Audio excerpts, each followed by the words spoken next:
Lavallato es uno de los casos de corrupción más grandes de Latinoamérica y ha comprometido también a nuestro país. Presidentes como Alejandro Toledo, Alan García, Ollanta Humala y Pedro Pablo Kuczynski se han visto involucrados en actos de corrupción relacionados a Odebrecht, además de otros personajes de la política nacional. Según varios informes económicos, el Estado pierde varios millones de dólares anuales por actos de corrupción.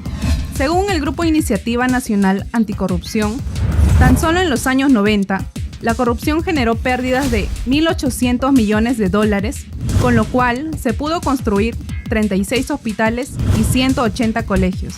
Para el periodista especialista en economía, Gonzalo Ruiz, este dinero podría invertirse no solo en el sector educación o salud, sino también en financiar programas sociales en beneficio de los más pobres. Con lo que se pierde en la corrupción, por ejemplo, se podrían hacer 30 veces más el programa de pensión 65 y se podría hacer hasta 60 veces más o más de 60 veces más el proyecto de Cuna Madre. Entonces, ¿en qué medida sectores tan importantes para nuestra sociedad, como educación y salud, se ven perjudicados económicamente por la corrupción? La socióloga y docente Silvia Espinal afirma que la corrupción afecta directamente al derecho de tener una educación de calidad. Gran cantidad de los fondos que son destinados a construir escuelas, ¿no? Que son destinados a diseñar materiales, al pago de docentes, son de alguna manera cooptados por estas autoridades que tienen esta serie de prácticas ilícitas. Lo que vamos a tener como consecuencia es que los niños, por ejemplo, no gocen del derecho a la educación en el sentido pleno, no tengan una escuela en la cual puedan estudiar, no tengan materiales a tiempo y no tengan tampoco un conjunto de docentes o un docente que pueda atenderlos, ¿no?, en ese derecho que tienen a la educación. Asimismo, advierte que el golpe de la corrupción no solo es de manera externa, sino que también se da dentro del mismo magisterio, sobre todo en las provincias del país. Por ejemplo, en muchos casos, dado que tengo experiencia trabajando en temas de educación en regiones, se han denunciado que algunos docentes hacen cobros, o algunas escuelas, ¿no?, hacen cobros indebidos de matrícula, cuando uno sabe que en una escuela pública, por ejemplo, no debería cobrar una matrícula. O profesores que cobran, dinero por pasar, ¿no?, aprobar a los alumnos, ¿no?, cuando eso sabemos que es incurrir en un acto, no transparente. Por otro lado, en el sector salud, el presupuesto que se pierde por la corrupción afecta principalmente la atención de calidad que deberían tener los pacientes a nivel nacional.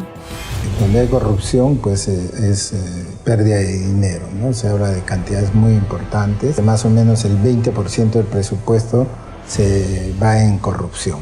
Y tenemos pues también los casos que se compran equipos de mala calidad, medicamentos de mala calidad, reactivos de mala calidad, perjudicando la salud de los más necesitados, que son los pacientes que se atienden en el Ministerio de Salud.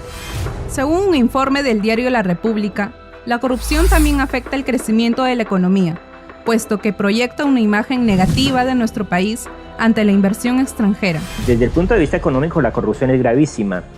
Por eso, primero, por las pérdidas y segundo, porque se ahuyenta la inversión.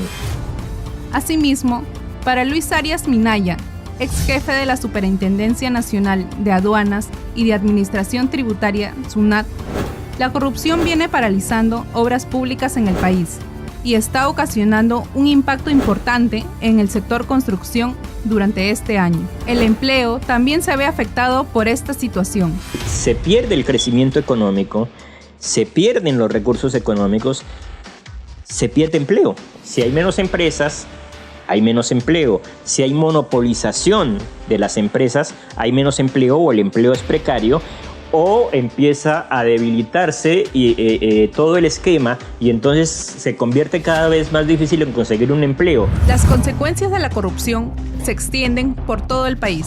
Por tal motivo, la socióloga Silvia Espinal advierte cambiar esta situación. Las autoridades tienen que estar, vigiladas por nosotros y tienen que rendir cuentas. Tiene que ser una gestión transparente. No podemos permitir que los alcaldes, ¿no?, las autoridades locales, regionales y, por supuesto, nacionales, usen nuestros recursos y no rindan cuenta de ese uso.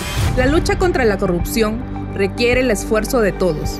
Es necesaria la participación ciudadana y una motivación en donde dejemos que el interés propio vaya más allá y se convierta en un interés común, informó Wendy Peralta.